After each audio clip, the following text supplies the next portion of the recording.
और बिहार के गरीब बच्चे रात के 11 बजे टीचर खोजेंगे तो उनके मोबाइल और उनके लैपटॉप पर टीचर उपलब्ध कराने का काम हमारी सरकार करेगा। बिहार में शिक्षा व्यवस्था बदलने के दावे तो खूब होते हैं, लेकिन जरा इन सरकारी स्कूलों की तस्वीरें देखिए।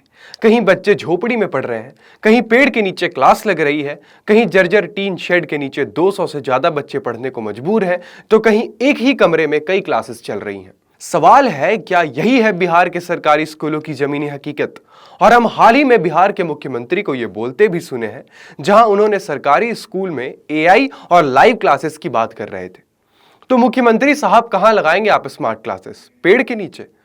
सबसे पहले बात सहरसा की। सोनबरसा के मैनापट्टी गांव का प्राथमिक विद्यालय, यहां 1ली से 5वीं तक की पढ़ाई एक झोपड़ी में होती है। स्कूल में 55 बच्चे और 5 शिक्षक हैं, लेकिन बैठने के लिए सिर्फ 9 बेंच, न शौचालय, न लाइब्रेरी, न पीने के पानी की व्यवस्था। बारिश आती है तो झोपड़ी की छत टपकने लगती है और पढ़ाई रोकनी पड़ती है। यही नहीं, झिटकियां गांव में भी करीब 20 साल बाद स्कूल को अपना भवन नहीं मिल पाया। 1ली और 2री कक्षा के बच्चे पेड़ के नीचे पढ़ते हैं।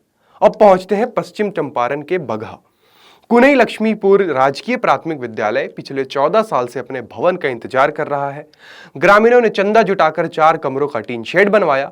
2री से 5वीं तक की कक्षाएं इसी टीन शेड में चलती हैं, जबकि 1ली कक्षा पेड़ के नीचे लगती है। गर्मी में टीन शेड तपता है और बारिश में पढ़ाई रुक जाती है। अब मुजफ्फरपुर की तस्वीर देखिए। नई तालीम के भवन विहीन मध्य विद्यालय में 200 से ज्यादा बच्चे पढ़ते हैं, लेकिन पूरे स्कूल के लिए सिर्फ 2 कमरे और एक जर्जर टीन शेड है।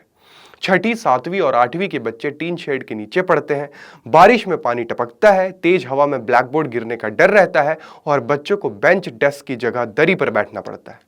सहरसा से कैमूर तक तस्वीर अलग अलग है, लेकिन सवाल एक ही है। जब स्कूल में भवन, शौचालय, पानी और पर्याप्त कमरे ही नहीं होंगे तो शिक्षा की गुणवत्ता कैसे सुधरेगी? बिहार सरकार ने हाल ही में भवन विहीन स्कूलों की सूची फिर मांगी है। चलिए देखते हैं बिहार की सरकार और कितने दिन सिर्फ सूचियां ही मांगेगी, या वो दिन भी आएगा जब बिहार के बच्चों का भविष्य एक मजबूत और बेहतर इंफ्रास्ट्रक्चर में संवारा जाएगा।